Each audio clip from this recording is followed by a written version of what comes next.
എടുത്തു പറയേണ്ട രണ്ട് മൂന്ന് കാര്യങ്ങളുണ്ട്. അതിലൊന്ന് സ്റ്റോറി, രണ്ട് ഇതിലെ കഥാപാത്രങ്ങളുടെ ആക്ടിങ് പെർഫോമൻസുകൾ, മൂന്ന് മേക്കിംഗ്. ഈ മൂന്ന് സംഭവമാണ് ഇതിൽ മെയിൻ ആയിട്ട് നമ്മൾ എടുത്തു പറയേണ്ടത്. അതിൽ കഥയിലേക്ക് വരികയാണെങ്കിൽ പോരാ എന്ന് തന്നെ പറയേണ്ടി വരും. കഥ മാത്രം വെച്ച് നോക്കുകയാണെങ്കിൽ ഇറ്റ്സ് ആവറേജ് സംഭവത്തെ ഒരു ഫസ്റ്റ് ഹാഫ് ഒരു 90% അത് ഉഗ്രം സിനിമയുടെ മറ്റൊരു അതിന് ഇൻസ്പയർ ആയത് വേറെ രീതിയിൽ.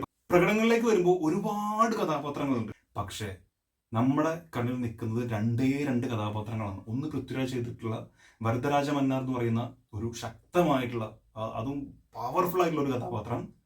പിന്നെ ദേവ എന്ന് പറയുന്ന പ്രഭാസ് ചെയ്തിട്ടുള്ള ആ ഒരു മറ്റൊരു ഈക്വലി പവർഫുൾ ആയിട്ടുള്ള ഒരു കഥാപാത്രം. എല്ലാവർക്കും ഒരു KGF ടച്ച് തന്നെയാണ്. മേക്കിങ്ങിലേക്ക് വരുമ്പോൾ അതിഗംഭീരം, മാരകം. അത് ആ ഒരു വാക്ക് മാത്രമേ പറയാനുള്ളൂ. കാരണം കംപ്ലീറ്റ്ലി ഇതിന്റെ മേക്കിംഗ് സ്റ്റൈൽ ഇങ്ങനെ ആയതുകൊണ്ട്, അല്ലെങ്കിൽ പടം ഒറ്റയടിക്ക് മൂക്കും കുത്തി താഴെ വേണമെന്ന് പറയേണ്ടി വരും.